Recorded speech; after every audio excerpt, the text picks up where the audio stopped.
Hey, everybody. Before we get started, I want to thank my friends at Hatch for producing this episode. You can get unlimited podcast editing and strategy for one flat rate by visiting hatch.fm. All right, let's get into the show.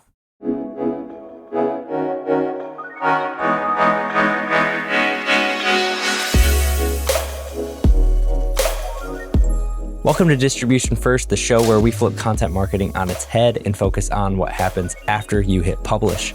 Each week, I share playbooks, motivations, stories, and strategies to help you repurpose and distribute your content because you deserve to get the most out of everything you create.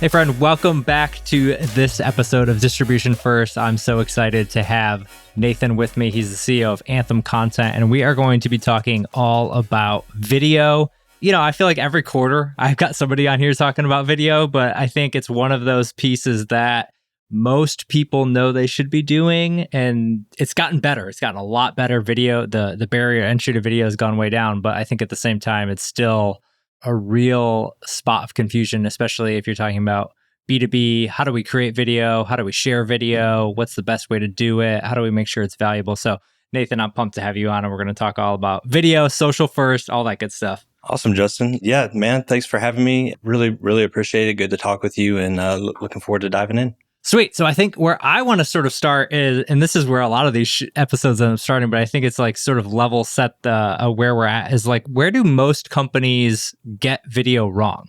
Where are most companies at? How are they thinking about video, and why should they be thinking about it differently?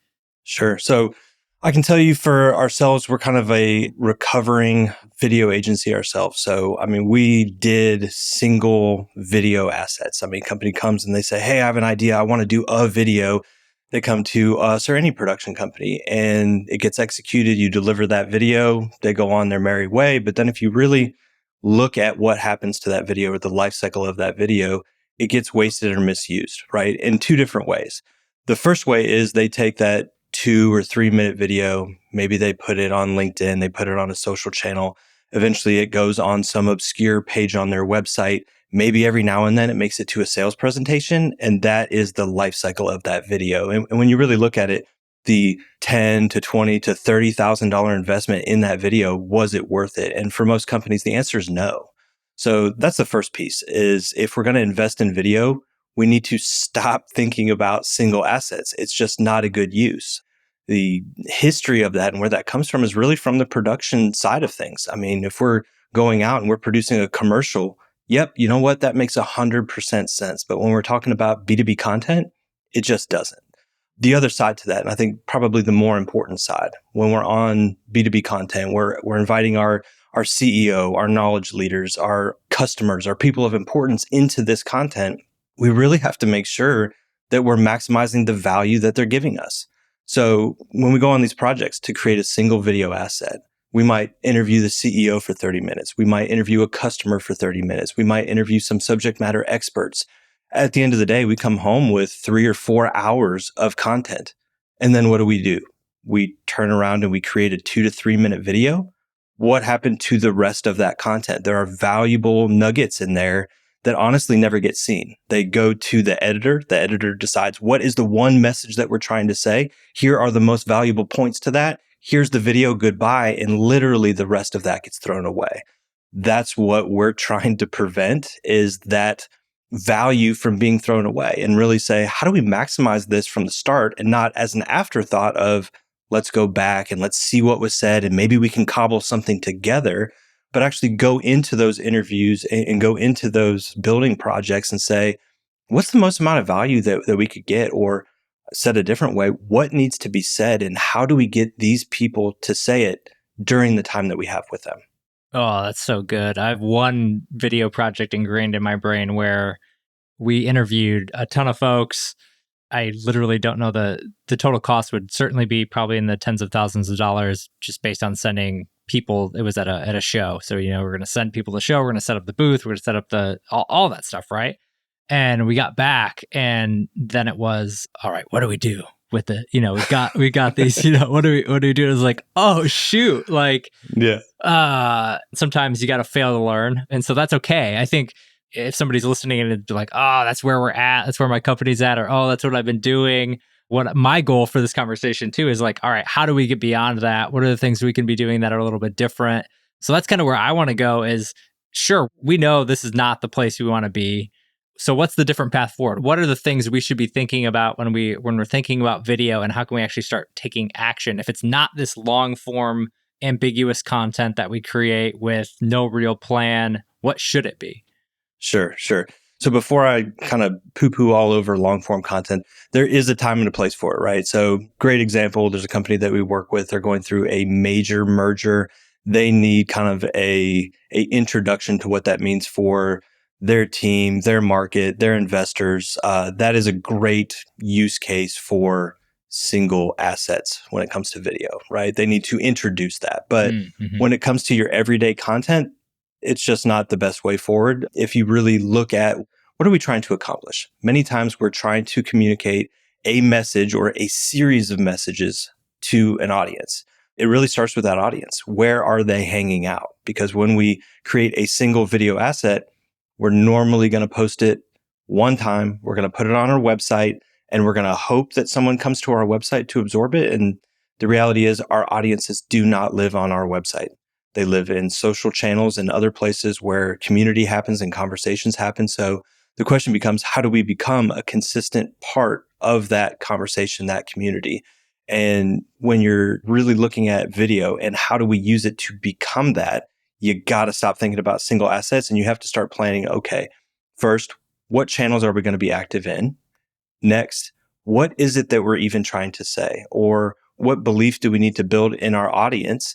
And then how do we do that? And the way that we do it with our clients is we stop worrying about what is the video that we're going to make, and we start worrying about what is the problem we're going to talk about? What is it that we're uniquely bringing to the table? So what's our point of view? And ultimately, why should someone believe us? What are the points of belief that we could actually transfer to someone else?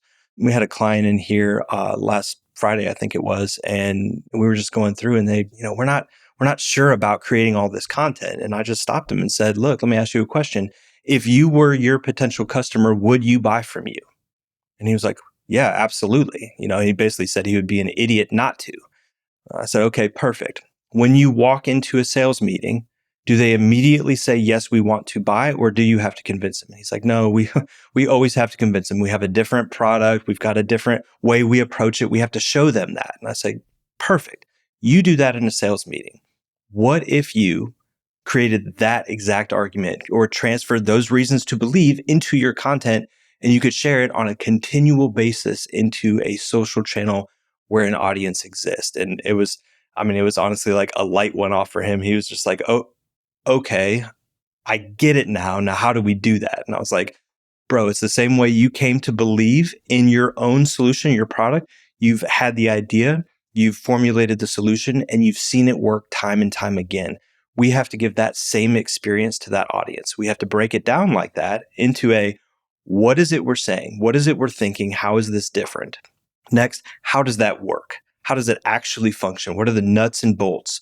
And then what have we actually seen it do when we put it into play? And what we don't want to do is come out and just blast someone with that complete, life cycle and that complete argument. But what we want to do is cherry pick what are the important topics in each of these categories. And then what's the best way to continually capture the essence of those so that we can show it to an audience? And I think I've even heard you say it. It's not about convincing somebody right now. It's not about only getting that little segment of the market that wants to buy right now. It's about talking to your full audience and really showing them the value of what you have. And it's not a coercive manner. It is a avenue to educate someone so that when they have a problem, and kind of the analogy we always use is we don't want to sell anybody. What we want is when there's an opportunity and someone says, hey, we have a problem and it needs to be solved, we want multiple people in that room to say, have you heard of this? Or have you thought about that? And really create those internal salespeople. And to do that, that education process has to happen. It has to happen on a continual basis, and it has to happen to an entire audience. And honestly, if used correctly, video is the best way to do that.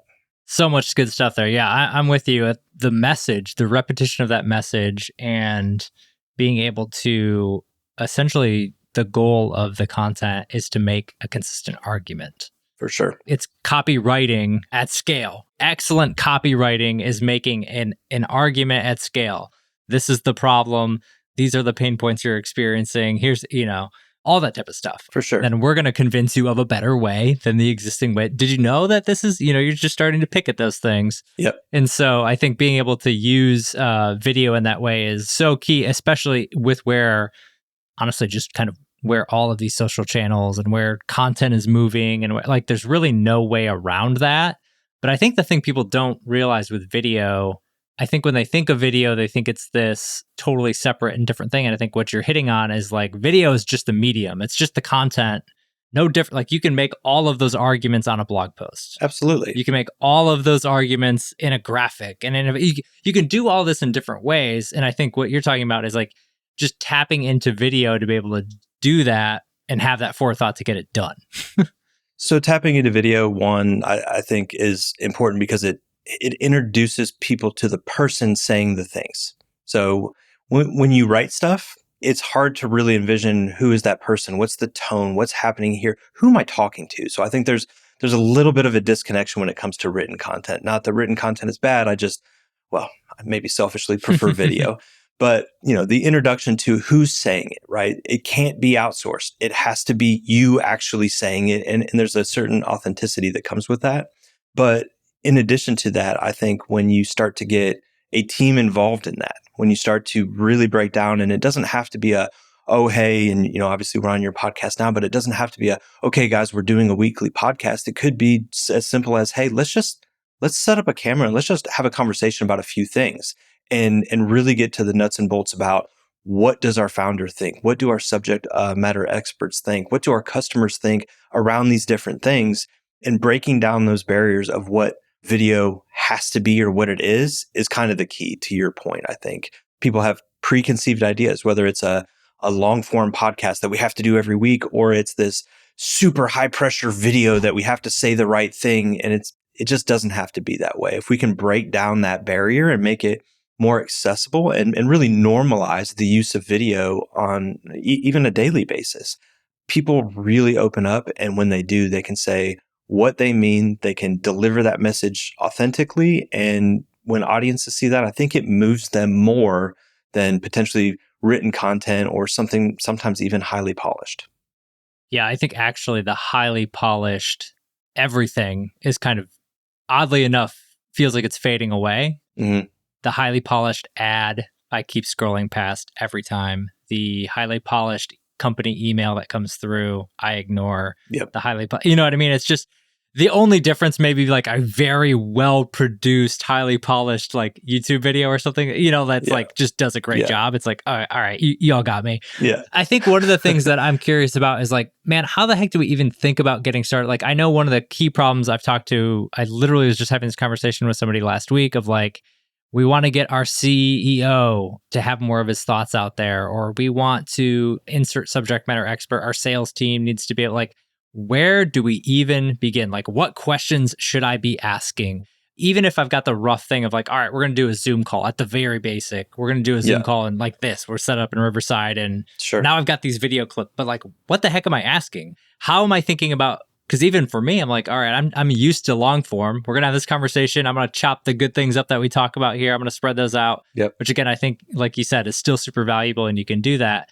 But how do we flip that coin and say, all right, I'm going to create 6 individual little social videos or 6 into like, how do we even begin thinking about this and doing it? So I think it really starts with what your audience needs to believe.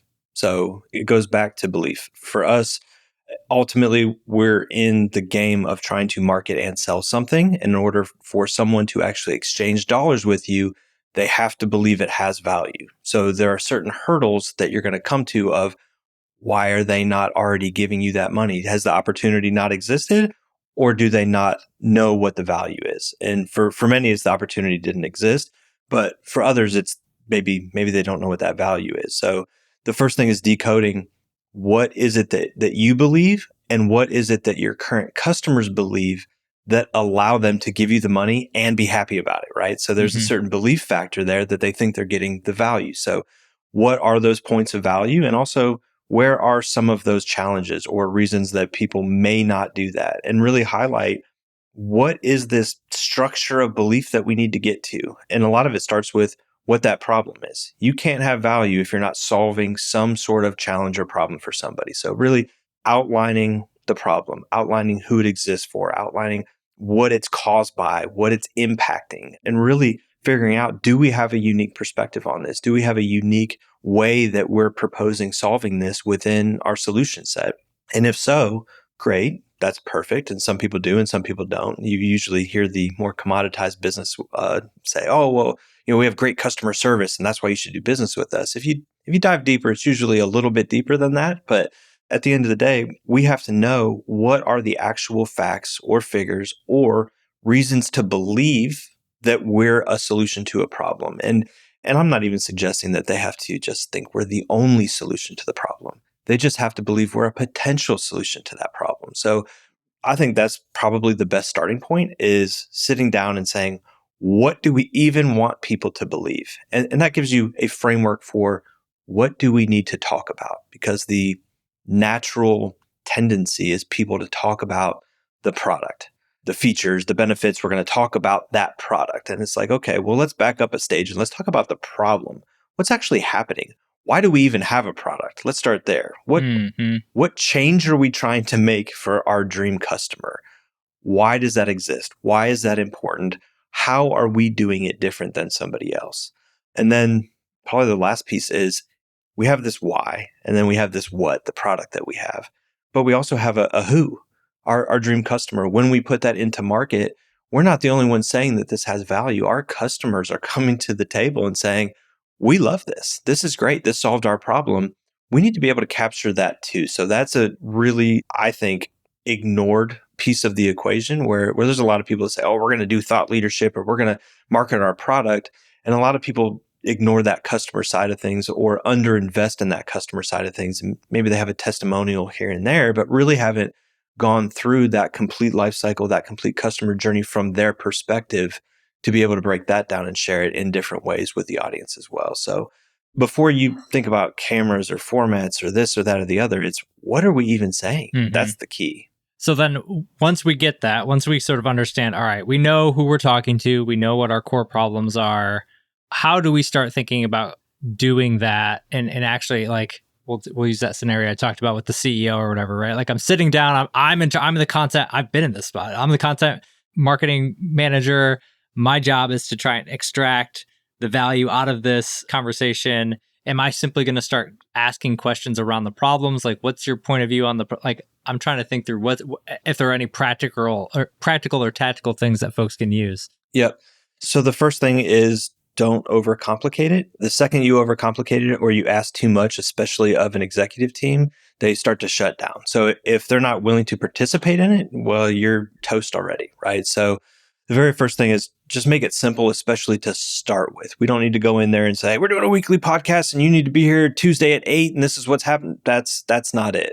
See if we can just get them on camera, even if it's once a quarter, right? Or maybe if they're open to it, once a month, and just ask them. They have things that are happening around the business every day that they're very familiar with. And if you're close enough to that and you understand their perspective and the company's perspective, and this is the important part, the customer and the problems that they're having, you can very quickly talk about what's happening in the industry, what's changed, what are we doing as a business to keep up with that trend or get ahead of it, hopefully. Where do we see this problem a month from now, a year from now, 5 years from now? How are we approaching that? And not necessarily what are we doing today, but how are your thoughts as a thought leader evolving into what might be the next situation? So you can break it down into what they're thinking, but you can also, again, get into the what's actually happening. What's happening with our product? What are we developing to move into this next phase of the problem or next phase of the industry? And then the customer. What have you heard from customers? What have you seen from customers? Hopefully our executive and leadership teams are spending some time with customers, but getting their perspective on the feedback they're actually getting from that customer group as well. So there's a huge amount of information that they have in their heads naturally. And if you get them talking about it, and they're comfortable, they're a wealth of information. It's really just our job to extract that information. I think a lot of companies make the mistake of relying on their marketing team too heavily to be almost the thought leader or come up with the content. And content shouldn't be that way. It's a team sport. The marketing team is fantastic at creating content, but they're not the expert in the field many times. They're not the ones that are having the original thoughts. They're not the ones that are keeping up with that market trend. So relying on a marketing team to facilitate the creation of content, fantastic. But the thought leaders, the experts, the customers, these are the people that actually have to come with the information. We just have to figure out how to structure, how do we extract that information in a way that they're comfortable with, that feels natural, that doesn't overburden them. And companies will have different levels of experience. Some CEOs will be, great, we're doing a weekly podcast, let's do it. We're going to have this interview series with our customers, perfect. We're going to do a complete product series every quarter, got it. And others just aren't ready for that. So I think for the marketers listening to this, you have to judge for yourself, where is your organization in that process, and take a baby step. You don't have to launch into it full-fledged to begin with. You just have to start the process and grow as you see success. And I can tell you from experience that when you get your leadership team involved in the content and they start seeing the impact that it has, when they start hearing from their peers in their network group, oh, hey, I saw this video that you did, or I heard your point here and that was fantastic. When they start getting that positive feedback, many times they even come back and they're like, hey, how do we ramp this up? How do we do more of that? Which is awesome. Obviously, the audience is resonating with it, but also your team is also wanting to participate more in that process, which is great for everybody. So if I'm thinking about this right, our job is to kind of just get those subject matter experts, the CEO, the whoever, get them talking, right? Like we just kind of want to get them going on a subject. And then is it from there, it's our job to then in post, make that into that video asset that we can then share. It's not necessarily like I'm going to queue you up and you just give me this perfect answer all the time. It's a lot of times like, we're just going to start jamming on stuff and then I'm going to go back and I'm going to find the best stuff. Is that how you think about it? Correct. From a social first standpoint, we're really looking for what those specific answers are so that we can share those individual points of information with that audience. And again, going back to long form, that doesn't mean that you can't make a long form asset if you have a series of questions that point in a certain direction or that fully answer a situation. It's just not the starting point of how you think about it. How you think about it is, what are the individual knowledge nuggets that we need to extract to be able to share with our audience? And the cool thing is that some of them will remain the same, and internally it'll almost feel repetitive. But to our audience, they need that perspective to be repeated. And certain things will change as the industry changes, as technology changes, as markets change, as our customer situation changes. There'll be new information. And the thing that companies, I don't want to say they ignore, but they aren't paying enough attention to is the vast amount of knowledge that exists within their team, and being able to extract that and show that to the audience.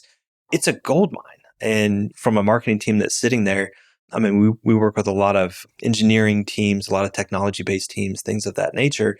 And it's interesting when the marketing team is sitting there going, oh man, I don't know what to say, or I don't know what to create, or I don't know what to do. And meanwhile, two doors down, you have these brilliant minds working on some of the coolest customer problems and developing the best solutions.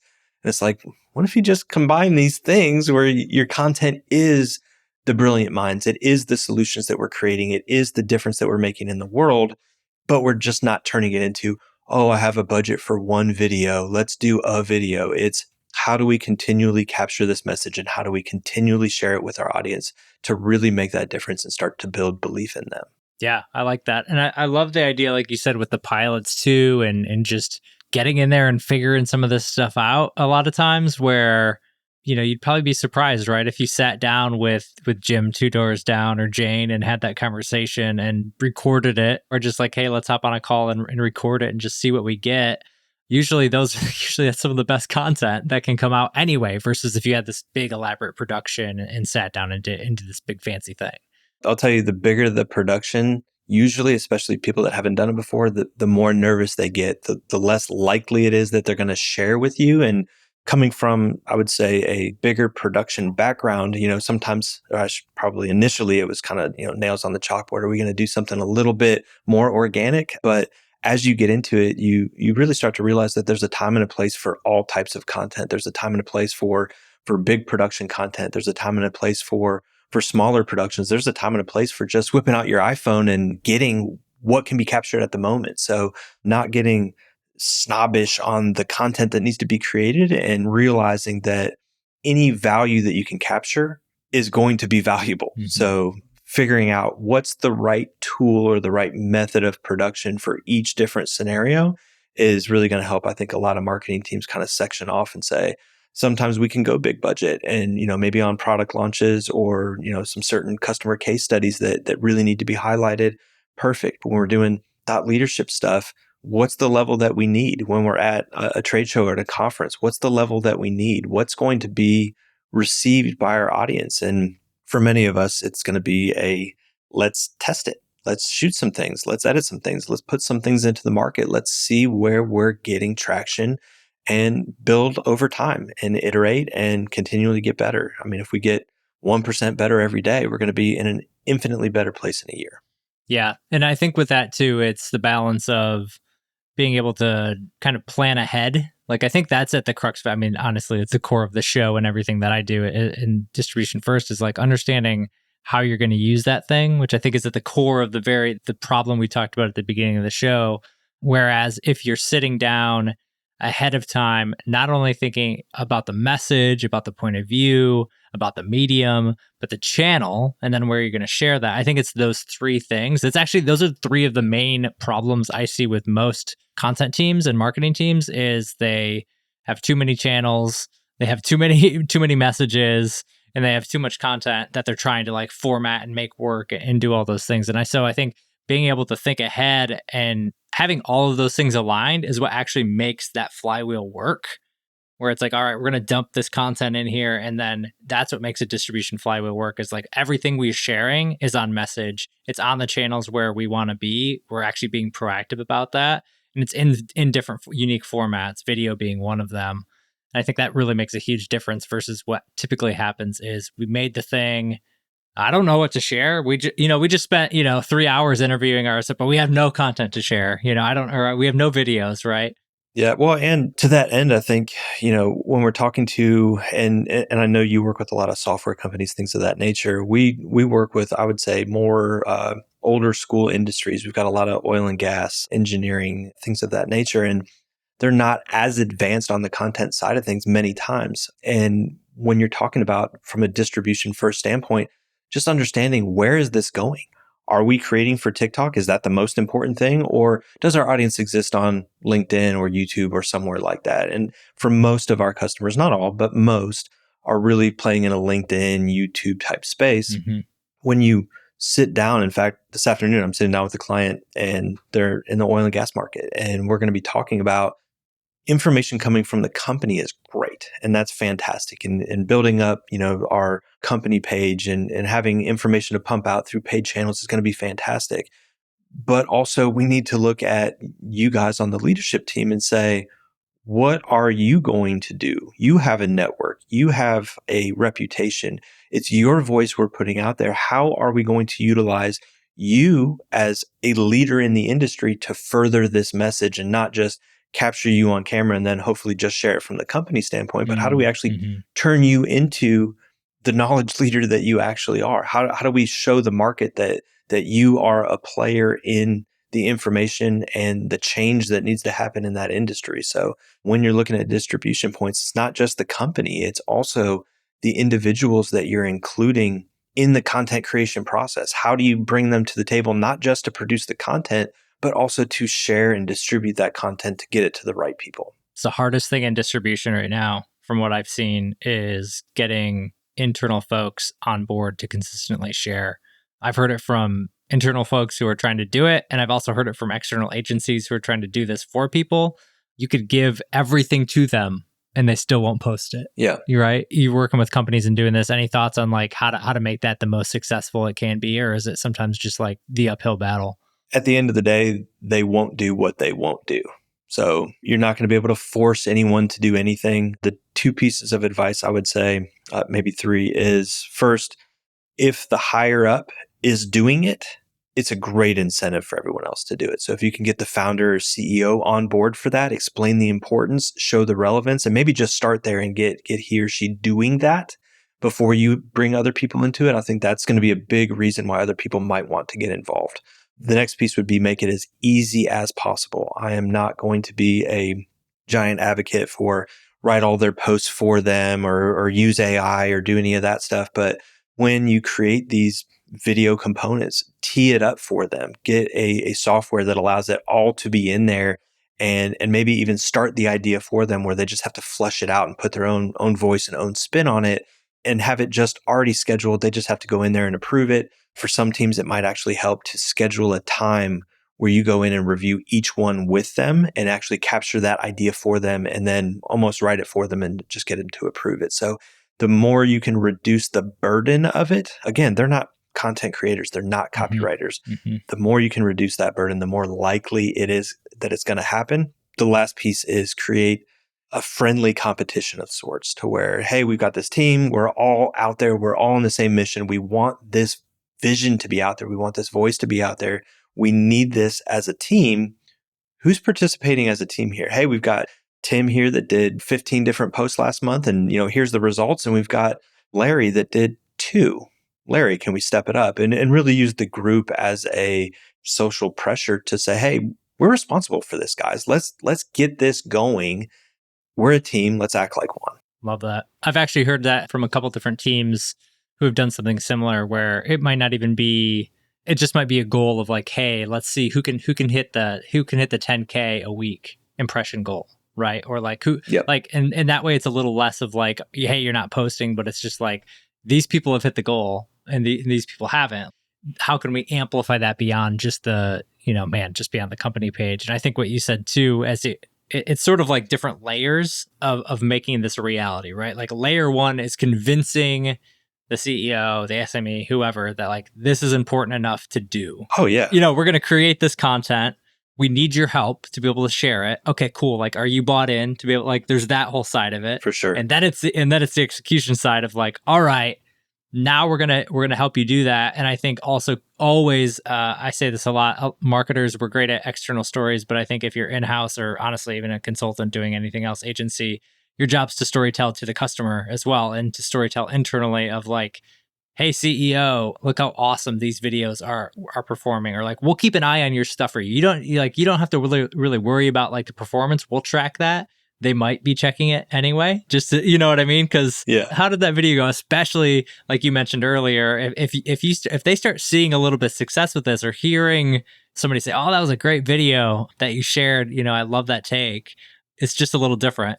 Yeah, for sure. We've got a customer we recently started working with, and they're in a transportation industry, and we started helping their one of their co-founders share. And I didn't know how it was going really because he wasn't giving a lot of feedback. And finally got in front of him and said, "Hey, we're doing these things. How are you feeling about this?" He was reluctant at first to do this type of stuff, and he's like, "Dude, let me tell you, I've had 3 sales calls with major companies."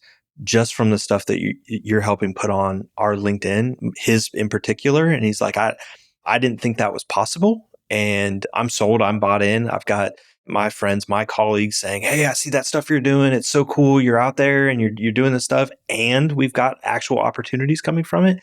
Yeah, we're going to keep doing this. And, it's, for me anyway, it's cool to see that, especially when you don't always get a lot of feedback. And when you get that directly from them where they're like, holy shit, this is working and I want to do more of it. It's just a really cool experience on both sides.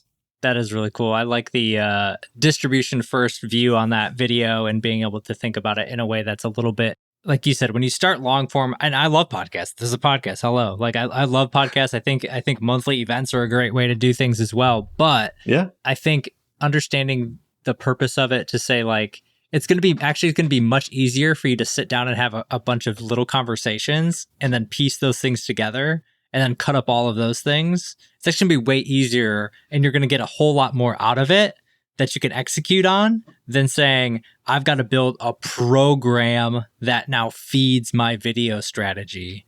And eventually you may get to that point where you do build a program that feeds your video strategy. But for a lot of companies, they'd be far better off kind of working the mechanics out. And I say this too, and I don't know if you think about this, but whatever you're doing is also a promise to the audience. So like if you're saying we're going to go all in on this podcast, like for you to quit after 7 episodes stinks. I was excited about that. Or for you to be like, we're doing, every other week we're doing this event, we're going to bring you in. And it's like, oh, I really liked when they did that. And then you just stop. Yeah, definitely. So I think being able to have that versus it's a little bit lighter, whereas like you could actually get away with like posting a quarter's worth of videos, testing it all out, and then go back and be like, we got to pivot or we got to adjust and see what goes. And it's really no harm, no foul on your audience. And that's 100% right. I mean, I don't know what you're seeing, but for us anyway, I think a lot of our customers that we work with, they're coming from, I would say, an older way of doing things. Their content strategy has been, we write a blog a week, and that's what it's been. And it's been very hands off for the executive team. They're almost never involved in it. It's just something the marketing team's doing, and it's going out there. And to go into that change of A, you're going to be involved, B, you have to be on camera, C, it's going to happen forever, it is a little bit of a hurdle to get over. So what you don't want to do is bring anything super burdensome into that conversation where it's going to require a lot until they start to see, hey, this is working, it's having results, and I want to do more of it. And then that's the time to bring up, great, let's do something bigger. Let's start making long-term commitments, and let's start making some of those promises to the audience of what we're going to do with that. Yeah, dude, what you just brought up too, I think is such a shift for marketers, is that you literally have to change what you're creating content around, because it used to be you could sit and write, 1,000 blog posts, never talk to the CEO, never talk to a customer, never talk to, like, those days have changed. Like, those things have completely and utterly changed. And now what you have to do is actually do the hard work of, like, unless you're marketing to marketers, you've got to figure out what your audience cares about, what works for them, what doesn't, really understand collaborative, like, marketing cannot work on a silo. It can't just create this stuff and push it out and let sales do their job and let customers, like, no, it is a full-on cohesive experience. I didn't fully grasp that or learn that until I started running my own thing. Yeah. When it's like, oh shoot, all of this stuff blends together. You know what I mean? For me anyway, that's the cool part. That's the opportunity. Yes. They're in almost every industry. Most companies are sleeping on it, and most companies aren't doing what we might consider the hard work, right? They're unwilling to do it because forever we've been doing this. Well, we outsource our blogs, or the marketing team just handles it, or it's out of sight, out of mind, and we don't have to do anything. And there are companies that are waking up, and the ones that do it correctly, that actually do the strategy work, that do the production work, that do the distribution, have it planned, are able to communicate with their audience in a way that their competition just can't. And I mean, at the end of the day, we're all looking for a competitive advantage. Here it is. This is the way to do it. And not that it's easy, but it's not that hard if you create a system out of it. And if you do it routinely, it gets easier, and you get muscle memory to it. And there's things that just aren't that difficult that I think a lot of people are looking at and just going, oh, we couldn't possibly do it. And one day they're going to wake up and their competitor will be doing it, and there won't be that same opportunity, but we'll see. Yeah. There's also just massive opportunity, even if none of the content ends up working out, for pure alignment from all groups involved in terms of, like, what really matters to our audience. How are we talking about these things? Forces you to have those conversations with people that are in different groups and different. It really is, like you said, yes, it's hard work, but everything's hard work. You just have to kind of understand that. And in the long run, it is going to be such a differentiator. And I think, to your point, where we were even talking about way earlier in the show of, written content versus video versus that, like, there is just something different about being like, oh, I see Justin's face on LinkedIn when he posts videos versus I only see Justin when he's writing content. And it's just a different vibe, right? It is, for sure. And I think, to your point too, there's maturity that comes the more you do it. You're going to present your argument better the more you present it. Mm-hmm. That's kind of the one I hear a lot about podcasts. Oh, we're going to start a podcast, so we're going to talk a lot about the problem or our point of view, and over time we're going to get better at doing so. We're going to get more clear, more effective. But there's also on the back end, if you're having those conversations with customers as well, it's really hearing different points and different perspectives from those customers in ways that you would not have heard it had you not engaged in those conversations or gone through those content collection processes where, you say, oh, I'm going to send something to them and they're going to give me a testimonial and they're, well, the product was great. It gave me X, Y, and Z. You're not learning anything. But if you sit down and what was the problem? How is this impacting you? What else have you tried? Where do you really see this impact or the reason that you exchanged your dollars for this problem? And what did you expect to happen? What did happen? And the more you can learn about that stuff, it's awesome marketing, but it's also R&D at the same time. You can take those and it cycles back around to the front of your point of view of how you're impacting and helping those customers. And ultimately that flows down to the product. So there's not just a customer life cycle and a marketing life cycle. There's also a thought and product life cycle that can evolve even through just your process of content. Yeah, I'm curious as we wrap here. I love that. Not for your companies, but are there, as you're sort of talking about this with your clients and different people, like, are there different companies we should be looking at as examples of, or even creators, or like who should we be getting inspiration from? Like, this is the output. This is what good looks like. This is who we should be sort of looking to emulate as we're trying to make the case. So I think that's hard. I mean, I hear that question a lot on different podcasts, like, hey, who's the poster child for this? And I almost don't want to give one because I think every company is unique. They're unique in their situation. They're unique in who their leadership is and their talents. They're unique in their product. They're unique in the customer type they have. So the second you say, hey, this is the poster child, you start to give someone a picture that they can't emulate for different reasons, or in many cases shouldn't emulate. I think it is really a unique snowflake type situation of you have to look at the situation you're in. You have to find a good starting point and you have to just get started. And for some, that might be bigger than others. But yeah, I think when you say, hey, this is what you want to do, the natural tendency is going to be to look to somebody that is awesome, that is great, Yeah. that is so far beyond what's possible for anyone to start with that it starts to become daunting and people don't do it. Yeah, no, that's true. I guess what I'm thinking too is just format. It's not even necessarily like, for what comes to my mind is somebody like Chris Do at The Future or different things. Like, it's not like somebody's got to be Chris Do or got to teach the way he does, but you can sort of see like he's got these different styles and different things and different types of videos that go out. And so I think for me, I'm always trying to figure out what are those easy things that I can pick to and point and show somebody to say like, it's not that you're going to be X, Y, and Z person, but like this is the type of impact that your content could have. You see how like they're getting that message out in front of their audience. This is what they're doing, et cetera, et cetera. And so I think like for me, I'm thinking about like reverse engineering excellence on that channel, not necessarily like don't emulate this person's tone, style, voice, whatever that is, but just sort of do you see the execution? Like, they're posting shorts 3 days a week, they're taking this other video and they're like, you can see how it lines up or that type of stuff. So in most of our clients' industries, there really isn't someone to point to. I mean, I would say in SaaS, there usually is, and you could pick out kind of a laundry list of people or companies that, hey, here's some personalities, here's some companies. For the majority of companies that we work with, it's really just not the case. You look at their LinkedIn profiles and it's very self-serving. It's very our product, our sales message, our lead gen thing, our whatever it is. Or you get into we didn't know what to say, so we just said something. What I call it the bring your dog to work day syndrome, where this person got promoted, or it's bring your dog to work day, or whatever.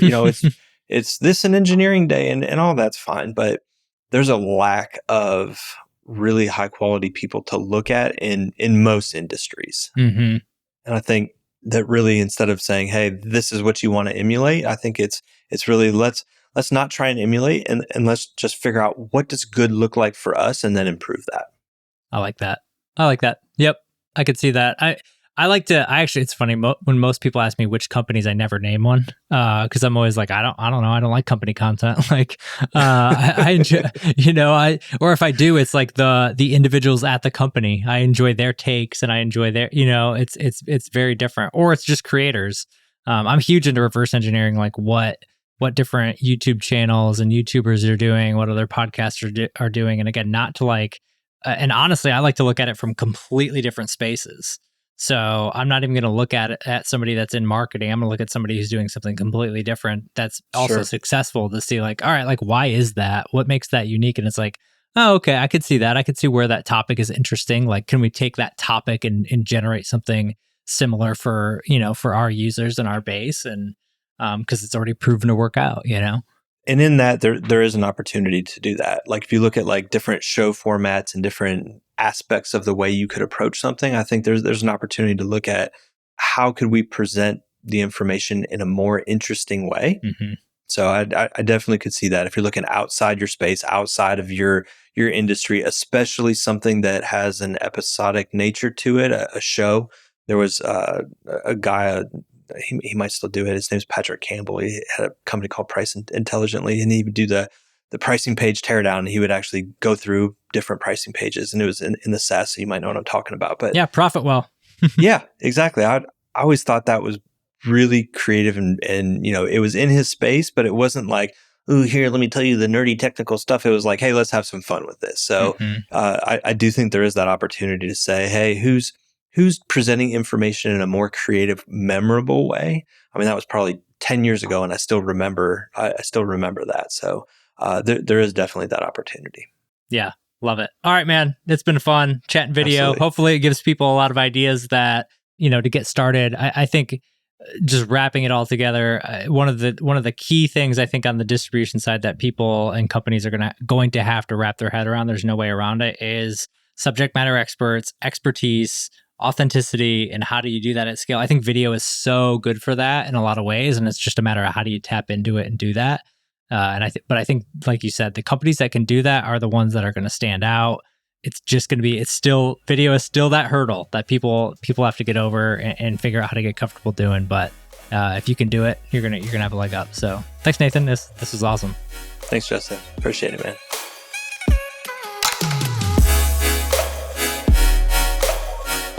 All right, I hope you enjoyed this episode of Distribution First, and thank you for listening all the way through. I appreciate you so much. And I hope you're able to apply what you learned in this episode one way or another into your content strategy as well. Speaking of strategy, we have a lot of things going on this year that are going to help you build your brand, 10x your content, and transform the way you do content marketing. Make sure to subscribe to the show and sign up for my newsletter at justinsimon.co so you don't miss a thing. I look forward to serving you in the next episode as well. And until then, take care, and I'll see you next time.